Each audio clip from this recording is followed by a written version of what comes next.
Welcome back. Welcome back. The boys are back. It's been a little bit of a hiatus, but we're here. Season's a little over a month away. We're back. Talking a little Denver Nuggets today. Jamal Murray, big news. 4-year, 200+ mil contract. Huge contract. It's just one of those things that just happens in the league now. Like, it's crazy after, for me, watching all these football contracts go down, being like, wow, that's expensive. And then you just look to the NBA and it's like 50 mil a year. It's like ridiculous. But we're just basically going to talk expectations for the Nuggets, talk about the free agency signings, the losses, and what we think Denver can do in this upcoming season, because the West got tough, man. The Thunder are for real. The Mavs obviously are for real. You just lost to the T-Wolves. They're for real. Lakers are always going to be there. You'll probably end up playing them in the first round again, because that's just how the cookie crumbles in the West. But, yeah, Slim, what's your thoughts?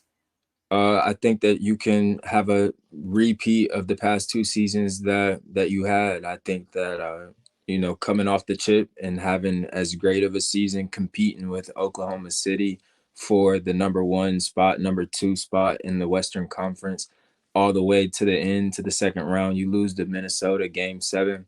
I think that shows the potential that you have for this upcoming season and your consistency. And they've stayed consistent with Nikola Jokic. I think they recognize the star potential that Peyton Watson is. I think that they got a lot of great guys. Christian Brown still balling out, improving his game. I think that Denver definitely has a lot, and showing the trust that you continue to have in Jamal Murray to lead the team. I think that says a lot. Yeah, I mean, obviously with Nikola Jokic on the team, this is one of the best teams in the NBA for every season, no matter really who's around him. As long as Nikola Jokic and Jamal Murray are there, this team's going to be pretty damn good. In my opinion, this isn't the same caliber of team that won the title. It's just not. I don't think they have the pieces surrounding Jokic and Murray that they had. And yes, guys like Christian Brown and Peyton Watson could develop into those. I just don't think for this upcoming season they're just quite there yet. That's just my opinion. The Russell Westbrook signing, interesting. I don't like people's expectations are he's going to really make this huge impact. I don't. I think he's going to give you 10, 4, and 4.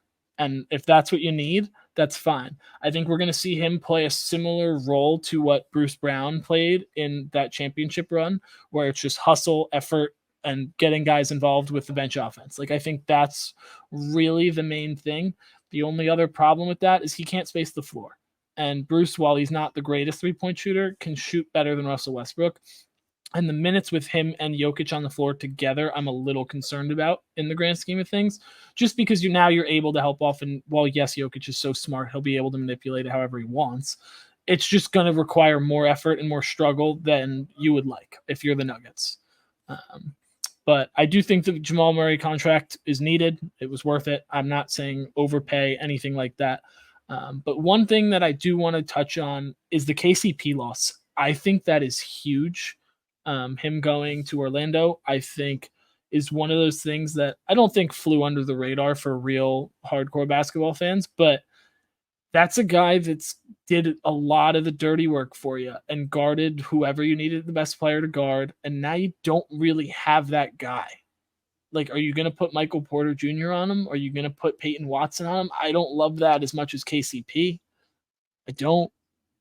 And I think that is where Russ comes in. I knew that would be, kind of what it is that they're looking for. I feel like KCP provides the same energy in regards to when you say someone's an energy guy. I think that his role compared to what Rust could provide for the team now, some strong defense, some veteran leadership, but also being able to swing the rock if needed and rim run. I think that is what's going to come in most handy, instead of him trying to, be a sixth man or anything like that. I think that if he could just come in and play his role with the actions that they run, I think Christian Brown has a similar engine / athleticism that they use to, get at the basket, which I think that Joker definitely knows how to manipulate with and play with, having Aaron Gordon as well, Peyton Watson, one of those guys. I can see Russ just playing defense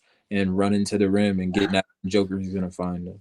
it's just the versatility factor. I just think KCP, you could throw him on a LeBron or you could throw him on a Shea. Like, it's the versatility factor. Like, Russ can't guard a three. He just can't. And he's going to provide all the energy and hustle he can. I just don't think it's enough to replace what KCP did for this team. And maybe it's asking Michael Porter Jr. to take a step up. Maybe it's for him to attack more off the dribble or run the floor a little bit better, stuff like that. But or become a better defender. It's one of those things that you're just going to have to bite the bullet on. Or maybe Peyton Watson surprises me and he really steps it up.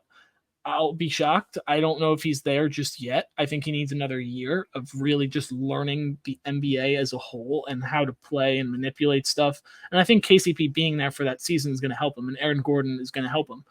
But I just don't know if they're there yet, and I don't think that they have the same caliber of defenders that is necessary to go up against a team that like OKC, who's going to be really good defensively, or Minnesota, who was the best defensive team in the NBA. Like, I just don't think they're there yet. I think their offense is going to compete with anyone. I think that's a given. But the defensive side of the ball really, really worries me for Minnesota. But I think the rebounding is going to be there. I think that's a lock. And I'm just a little bit worried about the spacing. That spacing and versatility on defense. I don't think you can switch as much anymore, which made Denver so dangerous for so long.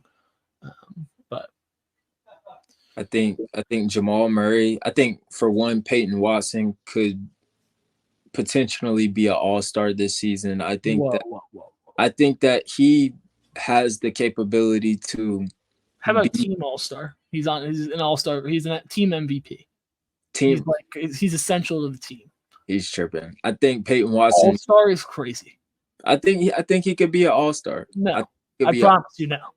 I think he could be an all-star. Maybe if not this upcoming season, the season after that. But I see his game developing, and I see his enforcement. I see how aggressive he is. I think that on a different kind of style of play of kind of what we're seeing from G.G. Jackson and mixed with Ja Morant's game a little bit, I can see Peyton Watson being one of those caliber type of low-key little players, and then really building buzz, just how we saw Christian Brown.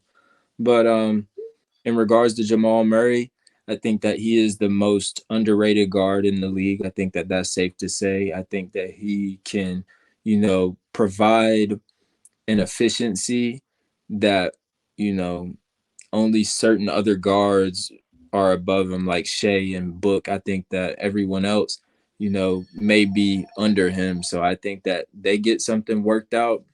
You could see something from Denver. You could see Denver continue to make noise.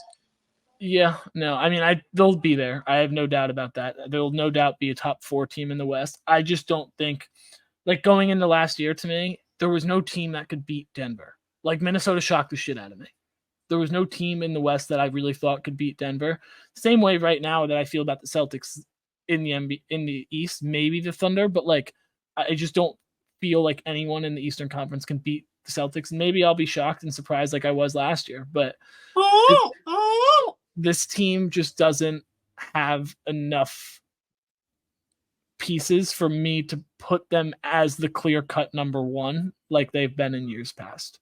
But obviously, leave your thoughts in the comments, comment, subscribe, and peace.